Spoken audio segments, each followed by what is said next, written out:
Hey, what's up everybody, and welcome back to Drums and Drams. My name is Cameron, and today we have another episode of Quick Sips. Now on today's episode, I'm going to be taking a look at Russell's 2003, which is a very well-aged and highly sought-after bourbon coming to us from Wild Turkey. Now this release is heavily price gouged on the secondary market because of its scarcity. It comes in at $250 just about for its MSRP, but on the secondary market you see it going between $550 and $650. Which is basically the price range of things that I will never ever pay for on the secondary market. So my experience with this is limited to one tasting that I did with Jason Calori of the Mash and Drum at his place. We started the night with some Russell's 03, which obviously means it was a good night if that was our starting point. So that was a great first experience with it. And now I have two different samples from Young Pei Chang, who is one of the most incredibly generous viewers and supporters of the channel. So thank you so much for sending this along. I'm very excited to taste it for you all right now. Let's talk quickly about the stats of this whiskey and then we'll get right to the tasting. So first, let's start with the age here, which is the most notable part. Well, maybe one of the two most notable parts. The age, 16 years old. So this is up there with the Wild Turkey Master's Keep Bottled and Bond 17 year. Wild Turkey is no stranger to releasing these extra aged whiskeys. And also, let's talk about the proof of this particular whiskey, which is 89.5. Yes, this is a sub 90 proof whiskey. And again, Wild Turkey is no stranger to this. They've released other very old and low proof offerings. And so, you know, we'll see how that pans out as we nose and we taste this thing. The other notable thing about this whiskey is that the barrel entry proof was 107. This is the last of the 107 barrel entry proof stuff that was distilled and aged at Wild Turkey. And so it's a pretty significant bottling in that regard. And also, you can go online and sort of read about what low barrel entry proofs will do. But this is a sort of particular thing. It's going to yield a particular flavor profile. And sometimes when that happens, we get these lower proofs. But yeah, we'll see how it all does, how it all comes together here. I believe that is the last thing that I need to say about this. Again, old age, low proof, low barrel entry proof, Russell's 2003. Let's check it out here on the nose and see what we get. Okay, so right away, I mean, this is in your face oak profile. It is that beautiful thing that people like to say, Wild Turkey funk. This isn't like the dusty Wild Turkey funk. It's that Master's Keep 17 Bottled and Bond funk. If you guys know what I'm talking about, if you've tasted that offering, you'll be familiar with that sensation. That is definitely the first thing I get here on the nose. I also get a really nice backdrop of peanut butter, along with some milk chocolate notes that I haven't really picked up on before. It's a little bit like a peanut butter and chocolate swirl. It's very rich. It plays nicely with the oak that's going on in here. Yeah, nice old, people like to say antique leather. These old antique leather notes are going on.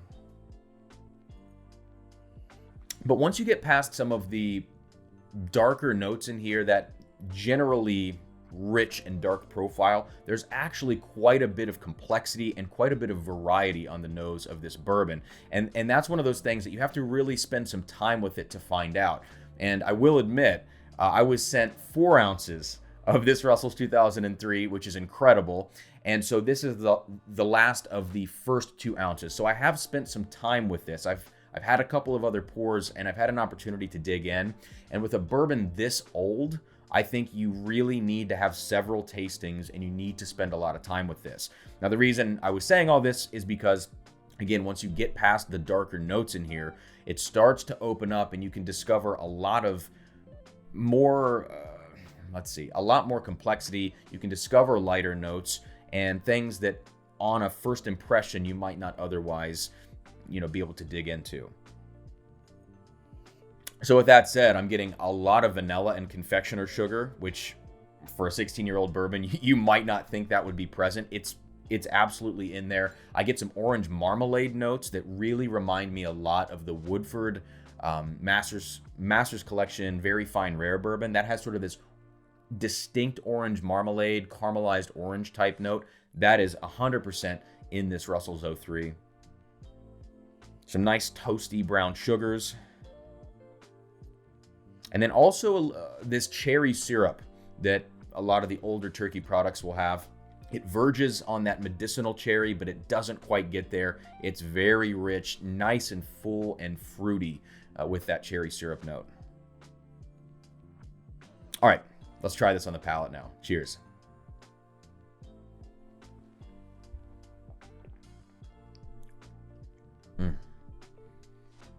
Oh. Wow. This particular bourbon, or really any bourbon that has this much age but is at 89.5 proof, 44.75% ABV, something that low of proof, I like to take bigger sips, which is unfortunate because this stuff is so expensive. Take bigger sips and let it sit on the palate for a while, rinse it around, and then swallow. You know, that way you're not running the risk of getting a really thin first sip. Now, again, that's a pretty specific thing to do. You might not do that for all your pours, and maybe that's not a great thing to do here because I'm trying to evaluate the whiskey, but I think it's important to do that to really get the full experience. And when you do rinse it around in your mouth and you get that full sip, right away you're hit with this nice spicy tingle. And as that starts to like push into the palate, sort of develop, you immediately get all of that really rich oak, leather, the caramel notes, and that's sort of the front palate. As it moves back into the mid palate, that's when a lot of these sweeter flavors start to open up. The lighter flavors, you get the vanilla, almost like vanilla bean, and I mentioned confectioner sugar, totally in the mid palate, that orange marmalade note, and then as it starts to work its way into the finish, those darker notes return. I get some of that cherry syrup that I talked about on the nose. That starts to happen as I get into the finish. The oak returns, the caramel, the sort of milk chocolate type notes. It's a really incredible whiskey, but I do have to say, the mouthfeel, even with large sips, even with coating your mouth, it's thin. And at 89.5 proof, if it weren't thin, that would be weird. So you're kind of expecting it to be that way. It is that way, and you need to be ready for it. It's not going to be something that it's not. It doesn't drink like 100 proof, and it definitely doesn't drink like the 17-year bottled and bond from the Master's Keep collection. But as long as you're okay with that, this is really an incredible whiskey. So let me go back for one more sip here, and then we'll wrap this up.